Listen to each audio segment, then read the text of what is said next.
Hello students, मेरे YouTube channel नव्या online classes में आप लोग का स्वागत है। मैं क्लास 10 का साइंस लेकर के यहाँ प्रेजेंट हूँ और आज बायोलॉजी पार्ट का जैव प्रक्रम जो चैप्टर 6 पढ़ रहे हैं उसमें पोषण के चरणों को हम लोग देखें। पोषण एक पार्ट था, उसको समाप्त किए और अब आ गए श्वसन। श्वसन को परिभाषित किए थे और अब आ गए श्वसन के प्रकार में। कहता है कि श्वसन दो प्रकार के होते हैं, एक अनॉक्सी श्वसन जिसको अवायवीय श्वसन कहेंगे और दूसरा वॉक्सी श्वसन या वायवीय श्वसन। और अनॉक्सी श्वसन की वह विधि जिसमें ऑक्सीजन की कम मात्रा की आवश्यकता है, ऑक्सीजन की सीमित मात्रा की आवश्यकता होती है।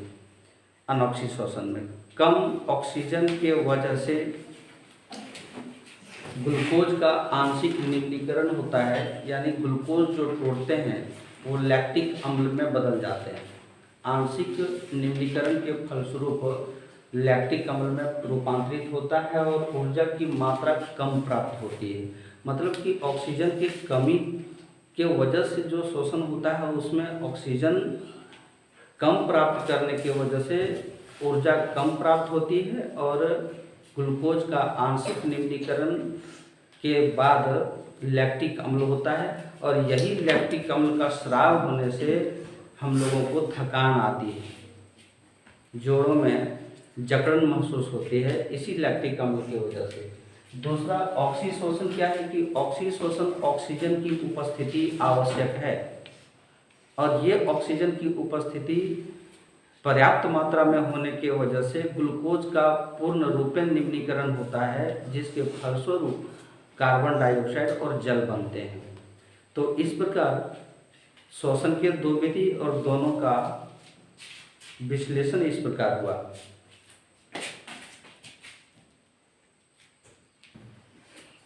अब हम लोग आते हैं कि अनॉक्सी और ऑक्सी में अंतर।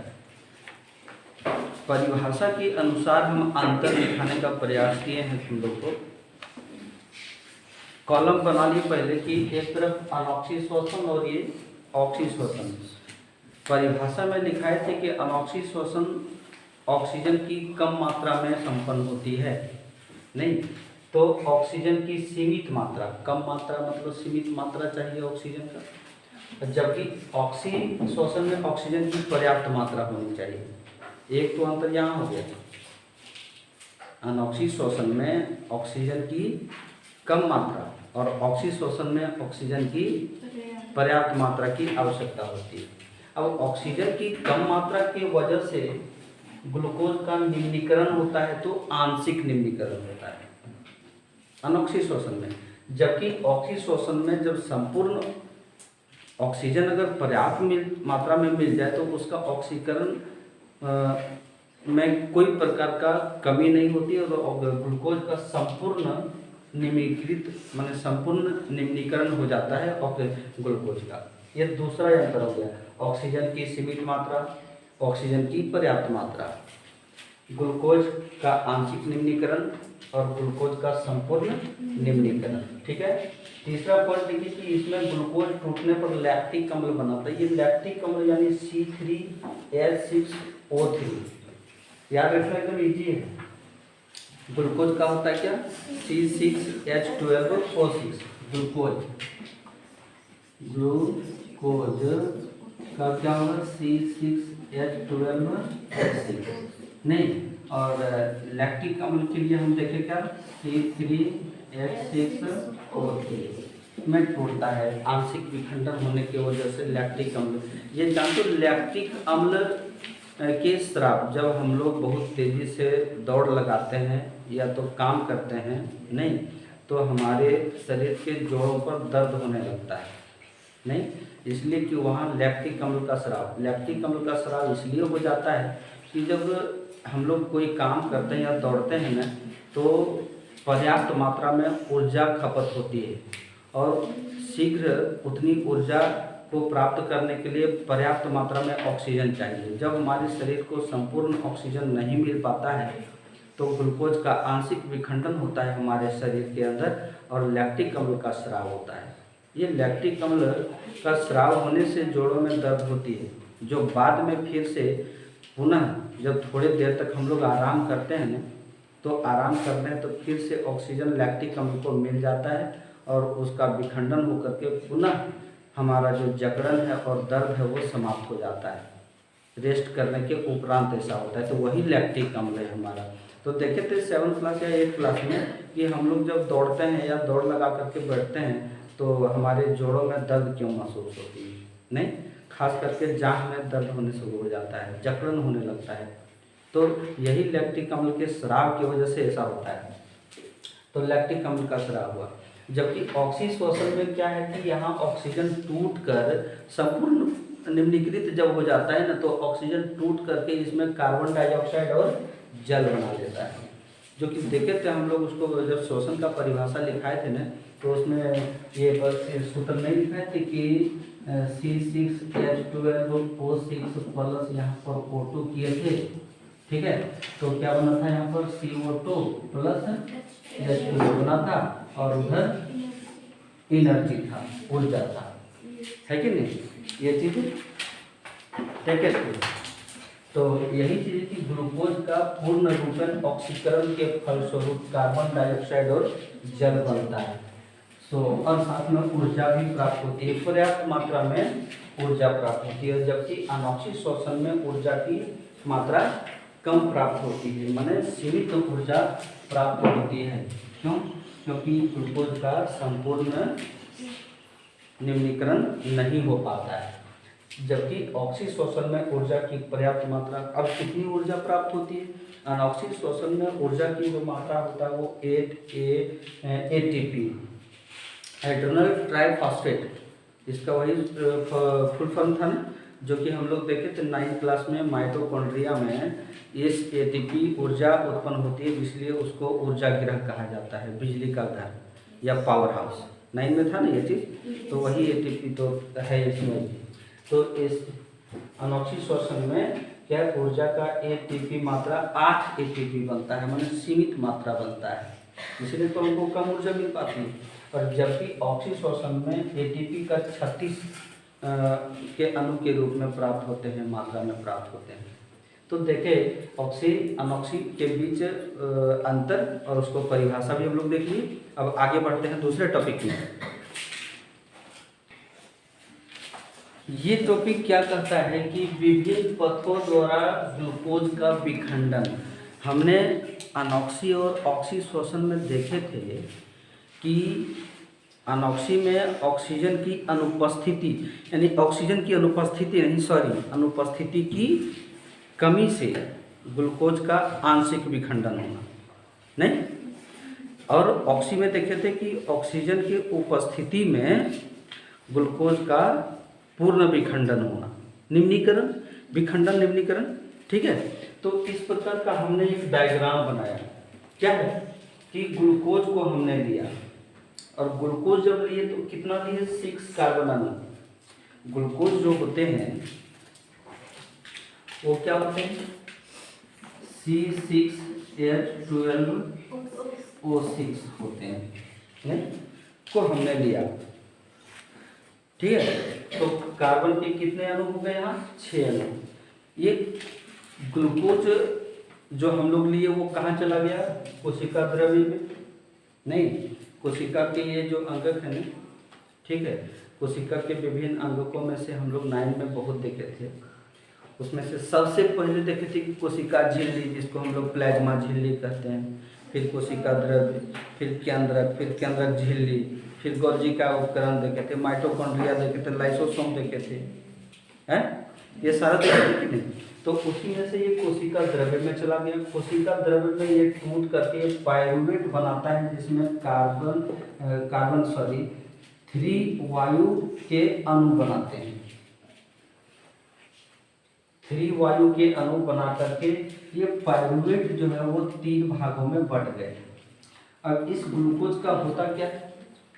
यहाँ पर क्या है कि ऑक्सीजन की अनुपस्थिति में, ये ऑक्सीजन की अनुपस्थिति में ईस्ट एक प्रकार का सूक्ष्म जीव है। ईस्ट का उपयोग कहाँ करते हैं हम लोग? हम्म? पाव रोटी बनाते हैं। हाँ, पाव रोटी बनाने में ईस्ट का यूज होता है। ठीक है, तो ईस्ट में ऑक्सीजन की अनुपस्थिति में ये ग्लूकोज टूट करके एथनॉल बनाता है और कार्बन डाइऑक्साइड प्लस ऊर्जा। एथनॉल बनाता है तो कार्बन के 3 अणु प्राप्त होते हैं। ये जो एथनॉल है, एथनॉल का सूत्र होता है C2H5OH। एथनॉल का सूत्र यही है जो कि हम लोग चैप्टर 4 में इसको देखेंगे कैसे बनता है एथनॉल, मेथनॉल नहीं, प्रोपेनॉल, पेंटेनॉल, ये सब देखेंगे। तो एथनॉल बनाया ग्लूकोज टूट करके ऑक्सीजन की अनुपस्थिति में, कार्बन डाइऑक्साइड बनाया और साथ में ऊर्जा भी उत्पन्न किया। कहाँ पर ये होता है तुम्हारा? ईस्ट में होता है। यहाँ ऑक्सीजन नहीं चाहिए, ईस्ट ऑक्सीजन ले करके श्वसन की क्रिया नहीं करता, यही साबित हो रहे हैं। अब दूसरे नंबर में ऑक्सीजन का अभाव। ऑक्सीजन का अभाव जो होता है वो हमारे पेशी कोशिका में होता है। हाथ पैर नहीं, ये सब ठीक है। जब अधिक काम करने लगते हैं तो क्या हमारा पेट जलन करने लगता है क्या? जब अधिक काम करने लगते हैं तो ये जोड़ों में दर्द होने लगता है, जांघों में दर्द होने। क्यों? क्योंकि जांघ में सबसे ज़्यादा पेशी है कि तो मांसपेशी वही है, तो वही दर्द करने लगता है। ये पूरा जो है लगता है कि फट जाएगा। आज दिन भर पूरा दौड़ धूप किए, पूरा दौड़े धूपे काम किए, सुबह उठोगे तो ये थोड़ा सा दर्द करने लगता है। फिर चलने लगते हैं तो धीरे धीरे क्या होता है कि वहाँ जो लैक्टिक अम्ल बन जाता है ना, वो फिर भी खंडित हो जाता है ऑक्सीकृत होकर के। ऑक्सीजन फिर हम लोग लेते हैं कि नहीं, तो उससे अभिक्रिया करके फिर वो टूट करके क्या बन जाता है? कार्बन डाइऑक्साइड और जल बना देता है। हमारी पेशी कोशिका में ये होता है जो कि लैक्टिक अम्ल बनाता है। लैक्टिक अम्ल का अभी तुमको हम सूत्र लिखाए थे, लैक्टिक अम्ल, लैक्टिक अम्ल का C3H6O3। तो कार्बन के कितने अणु आ गए यहाँ?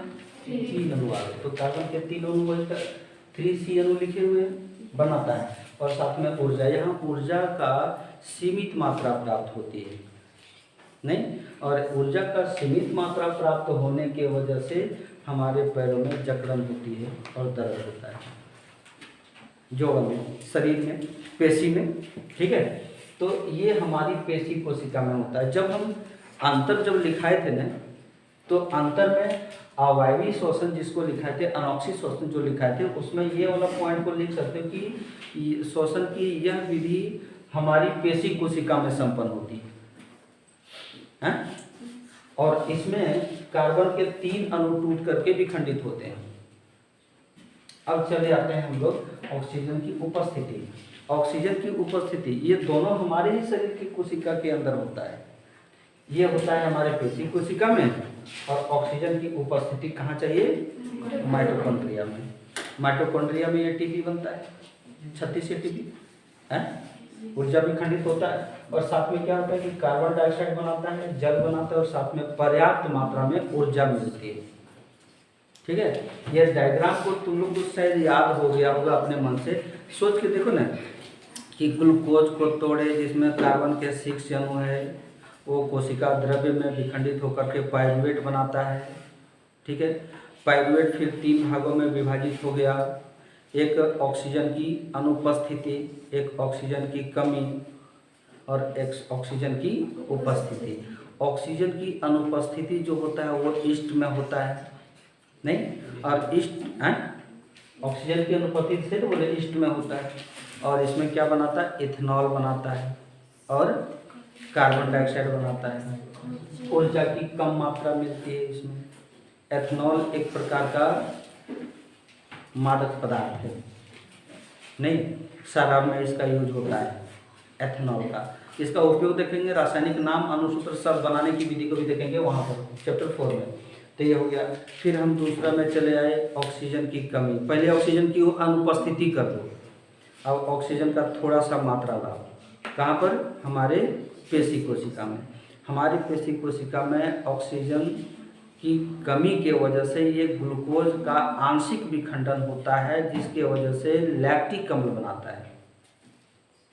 क्या बनाता है लैक्टिक अम्ल। और साथ में इसमें भी ऊर्जा की कम मात्रा प्राप्त होती है। कितनी ऊर्जा की मात्रा प्राप्त होती है? कार्बन के 3 अणु के रूप में, क्योंकि लैक्टिक अम्ल का सूत्र भी तुम्हारा लिखा दिए हैं C3H6O3। तो C3 माने कार्बन के 3 अणु के रूप में ऊर्जा प्राप्त होती है। ये भी हम देख लिए। फिर आगे हम देख लिए कि ऑक्सीजन के उपस्थिति में, अब यहाँ ऑक्सीजन पूरा चाहिए। ऑक्सीजन पूरा जब चाहिए तब ग्लूकोज टूट करके पूर्ण रूपेण यहाँ पर उसका निम्नीकृत हो जाता है, नहीं, और टूट करके क्या बना लेता है वो CO2 और जल बनाता है। और ये होता है माइटोकॉन्ड्रिया में, ठीक है। माइटोकॉन्ड्रिया कोई जीव नहीं, कोशिकांड है, वहाँ पर हुआ और पर्याप्त मात्रा में ऊर्जा उत्पन्न होता है। तो इस प्रकार हम देखें कि विभिन्न पथों द्वारा ग्लूकोज का विखंडन किस प्रकार हुआ। ऑक्सीजन की अनुपस्थिति में कैसे विखंडित हुआ, ऑक्सीजन की कमी में कैसे विखंडित हुआ, और फिर ऑक्सीजन के पर्याप्त मात्रा में कैसे विखंडित हुआ उपस्थिति में। क्लियर? आगे बढ़ते हैं।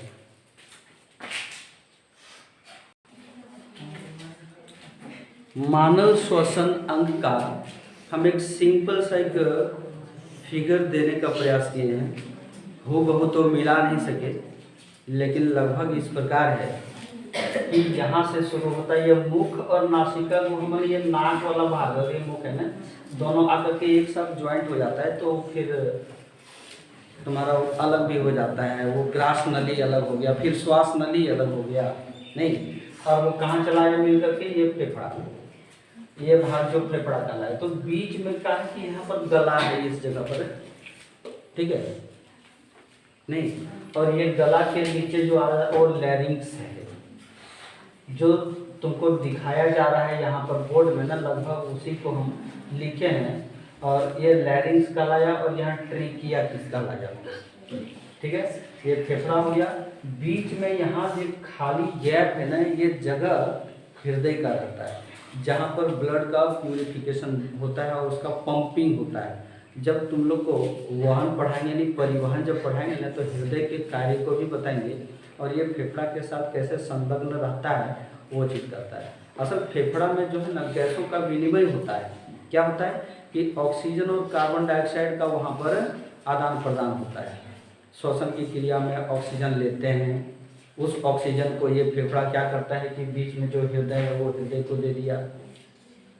हृदय में पहले से ही ब्लड मौजूद रहता है, ठीक है, प्यूरिफाई होकर के ये ब्लड क्या करता है कि ऑक्सीजन को अपने साथ ले करके धमनी के माध्यम से शरीर के विभिन्न कोशिकाओं तक ले जाता है।